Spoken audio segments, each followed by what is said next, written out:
A Polícia Civil já identificou 10 vítimas de uma quadrilha que explorava mulheres. Só para a gente ter uma ideia do que acontecia, elas eram obrigadas a se prostituírem em boates de Auriflama, Catanduva, Pereira Barreto e também Aparecida do Taboado, no Mato Grosso do Sul. 2 homens estão presos preventivamente e um terceiro suspeito de também fazer parte da quadrilha está foragido. Veja comigo agora. Falsas promessas de trabalho e um bom salário. Era assim que ao menos 10 jovens foram atraídas para um esquema de prostituição envolvendo boates da região e até do Mato Grosso do Sul. Cheguei num dia, aí eu cheguei lá, fui me trocar, aí entrar no salão, eu vi que não era o que falavam. Aí eu vi eles murrando, batendo, falando palavrão, xingamentos. Aí eu inventei uma história, falei assim, eu preciso ir embora, tá acontecendo alguma coisa com minha mãe. Deixei minhas roupas lá mais que depressa, vim com a roupa do corpo e vim embora. Passou-se umas 2 semanas, fui lá buscar minhas roupas. As meninas todas acanhadas. Eu cheguei, claro, com o meu padrasto, ele que desceu comigo para buscar. Eu me retirei. Aí, depois disso, ele mandava mensagem, vem trabalhar, vem trabalhar. Eu nunca respondia.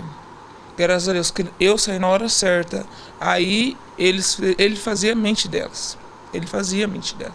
Eu não saí, mas graças a Deus a minha não. Eu saí por livre e espontânea vontade e deixei minhas coisas.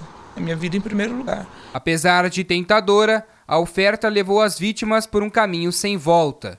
Elas eram mantidas em cativeiro nas casas noturnas, sem comunicação, sem assistência médica e com alimentos escassos. Em um dos áudios que o jornalismo da Record teve acesso, uma das jovens dá detalhes da rotina dramática que era forçada a enfrentar. Eu e minha esposa, a gente ficou com muito medo, sabe, quando a gente saiu de lá. Porque foi assim, eu e ela, a gente foi pra lá através do Luxúria, porque o Luxúria falou pra gente que seria uma boate, que a gente iria trabalhar, beleza. Ele falou que tinha comida, tinha todas as coisas, mas assim, no momento que aconteceu com a gente, ele fazia a gente passar fome, ele fazia a gente fazer programa lá, né, sem dar dinheiro pra gente. Ele mesmo falou assim, que eu e minha esposa, a gente tava devendo 5 mil pra ele.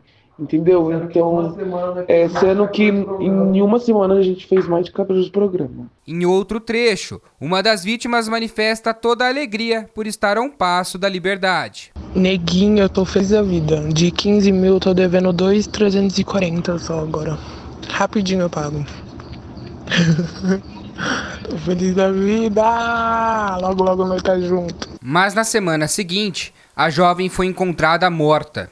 Bruna era gerente da casa noturna onde a vítima trabalhava e que ela estava sob forte pressão psicológica. Teve estupro, teve tudo que você imaginar, abuso, tudo de ruim esse cara fez com várias meninas. Até que chegou o acontecimento da morte da Regina, que a gente foi se aprofundar, ela já estava morta fazia 2 dias dentro do quarto.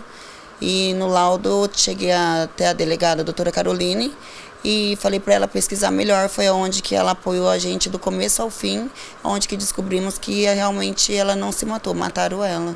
O caso ocorreu em 2021 e chamou a atenção dos investigadores, que identificaram uma organização criminosa que mantinha ramificações em Auriflama, Catanduva e Aparecida do Taboado. O suicídio aparentemente era uma hipótese ali, né, de suicídio bem comum, uma garota de programa em uma casa de prostituição.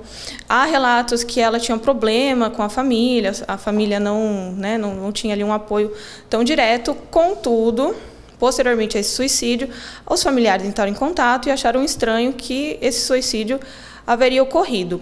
Depois disso, outras vítimas que se solidarizaram com essa morte suspeita, até mesmo para as garotas de programa da região, elas começaram a se unir para relatar os abusos que ocorrem desde o ano de 2021. Um dos pontos de prostituição aqui em Auriflama é este local, que fica às margens da rodovia Feliciano Salles Cunha. Além de mantidas em cárcere privado, essas vítimas também eram obrigadas a usarem drogas e depois eram estupradas para pagamento de dívidas desses entorpecentes. Neste caderno apreendido pela polícia, era feita toda a contabilidade do grupo. As anotações trazem em detalhes as dívidas de cada uma delas com a casa noturna. Do lado esquerdo, aparecem os valores cobrados pelos programas. Do outro, era descrito tudo que as vítimas deviam. Ao analisar todo esse material, uma frase merece destaque: fugiu sem pagar. Mas em outra conversa gravada, dá para ver que quem age assim também se mantém preso às ameaças e ao medo. Eu e minha esposa, a gente ficou lá bastante tempo. A gente ficou, acho que uns 7 meses, viu? Depois que a gente fugiu de lá, ele ainda ameaçou a gente, falando que ia achar a gente até no inferno. E, desculpa o vocabulário, mas eu vou ser bem sincera. Usar as palavras dele. Que ele ia achar a gente no inferno, que a gente ia morrer na cama. Elas não tinham comida, não tinham alimentação. E quando tentavam questionar ou até mesmo sair dos locais, eram impedidas, eram perseguidas, eram lesionadas, agredidas e eram mantidas em cárcere privado novamente. O portão ficava fechado, era monitorado 24 horas. A polícia acredita que ainda existam outras vítimas da quadrilha, que foi alvo de uma operação recente da Polícia Civil nos 2 estados. Você já tem relato dessas outras vítimas que ainda não procuraram a polícia? No caso, no grupo dessas 14 meninas que estavam lá, apareceram mais 5 que sumiram dentro das boates que ele tem espalhada por aí. 5 meninas não apareceram até hoje. 4 pessoas foram presas e um homem segue foragido. Celulares, aparelhos eletrônicos, máquinas de cartão e até uma arma e munições foram apreendidos. Depois que as notícias foram divulgadas, já vieram 2 vítimas falar a mesma história, e é muito importante que as vítimas venham relatar.